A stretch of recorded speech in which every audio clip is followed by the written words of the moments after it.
जय साथियों। अगर आप लोगों ने होम लोन लिया है, होम लोन अगर आप लगातार 3 EMI अगर आप लोग नहीं भरते हैं तो क्या होगा कि जो बैंक होगी, बैंक क्या होगी, तुरंत ही क्या हो जाएगी कि आपके पास में बैंक एकदम एक्शन में आ जाएगी। क्या होगी? बैंक एक्शन में आ जाएगी। क्यों? क्योंकि आप लोग बैंक लोन ले रहे हैं, क्या कह रहे हैं, होम लोन, यानी होम लोन ले रहे हैं। किससे? बैंक से आप लोन ले रहे हैं।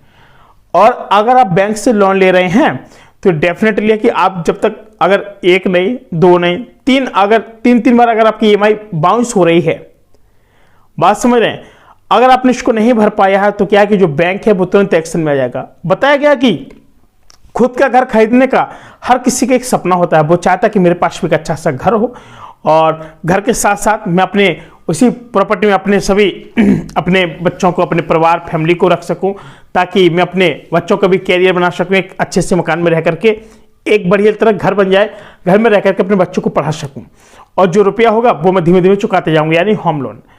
अब होता क्या है, लेकिन शहरों में प्रॉपर्टी के रेट इतने बढ़ चुके हैं कि अब आम आदमी के लिए घर खरीदना बहुत ज़्यादा मुश्किल है, बहुत मुश्किल है।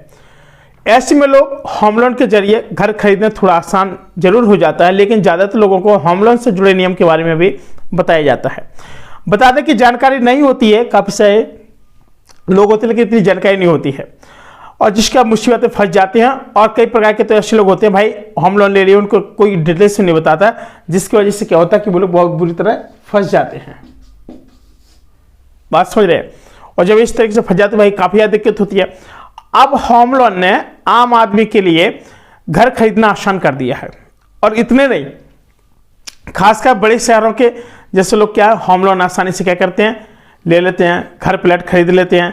छोटे छोटे शहरों में भी तेजी से फ्लैट के जो कल्चर है वो भी बढ़ते जा रहे हैं आजकल। खासकर नौकरी पेशा लोगों को आसानी से होम लोन भी मिल जाता है, जो सोचते हैं कि मतलब जैसे हमारे पास कुछ प्रॉपर्टी है या फिर कोई नौकरी कर रहे हैं तो इन लोगों को जो होम लोन है बड़े आसानी से मिल जाता है, कोई इशू नहीं होता है। लेकिन कई बार जो ग्राहक होते हैं होम लोन की EMI पर समय पर नहीं चुका पाते हैं, साथ ही खासकर नौकरी छूटने या फिर मेडिकल इमरजेंसी की स्थिति में EMI भरने से चूक जाते हैं। आपको बता दें कि आपको पता ही होगा कि होम लोन की EMI नहीं चुकाने पर क्या होता है।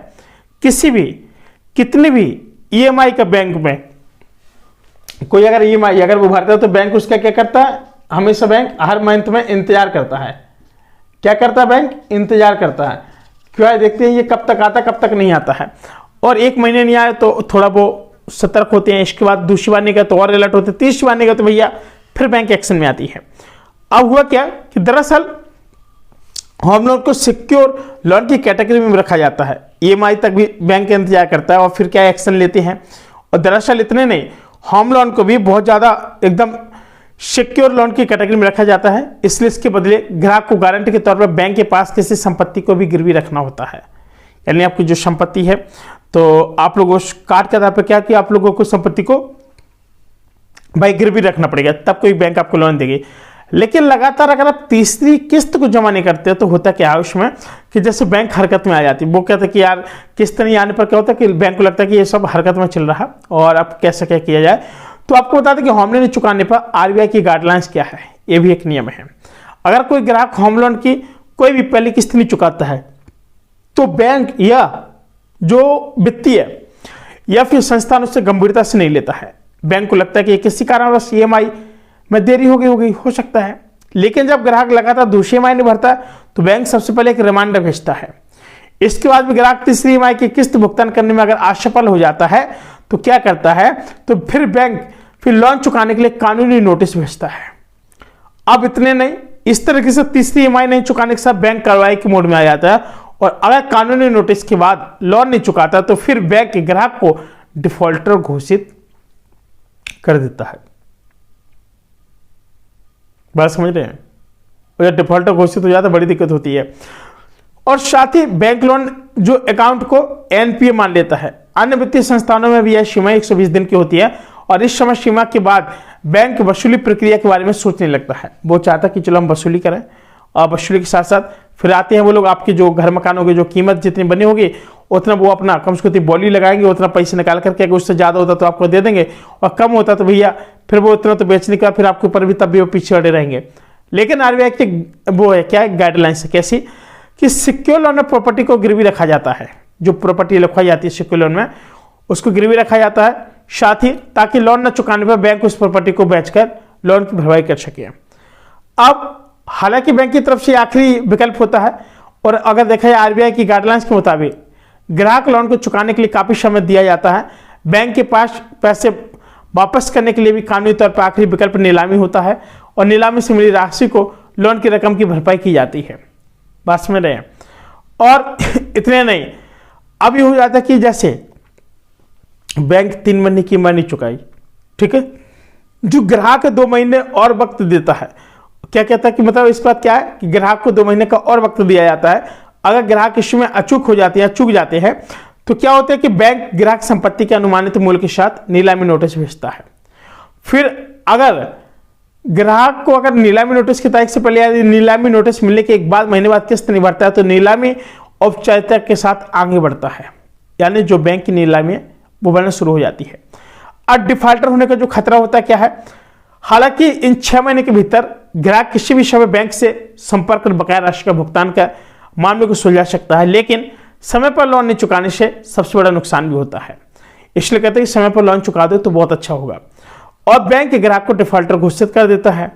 भाई जब डिफॉल्टर घोषित कर देता है, जिससे होता है क्या कि जो इनका जो भी ग्राहक होता है, ग्राहक का सिविल स्कोर खराब हो जाता है। और आजकल आपको पता होगा कि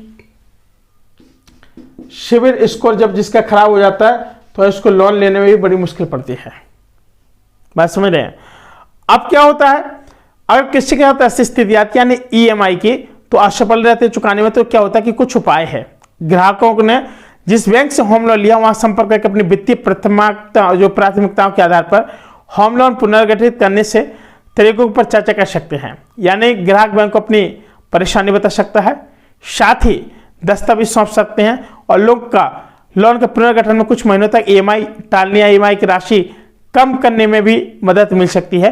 हालांकि ऐसे मामलों में होम लोन की जो टेन्योर है वो बढ़ जाता है, और कुछ नहीं है। लेकिन एक चीज और है कि इसके अलावा इसका सीधा हल ये है कि होम लोन की ईएमआई के हर संभव समय पर चुकाने की कोशिश करें, यथा जितना हो सके समय पर चुका दें।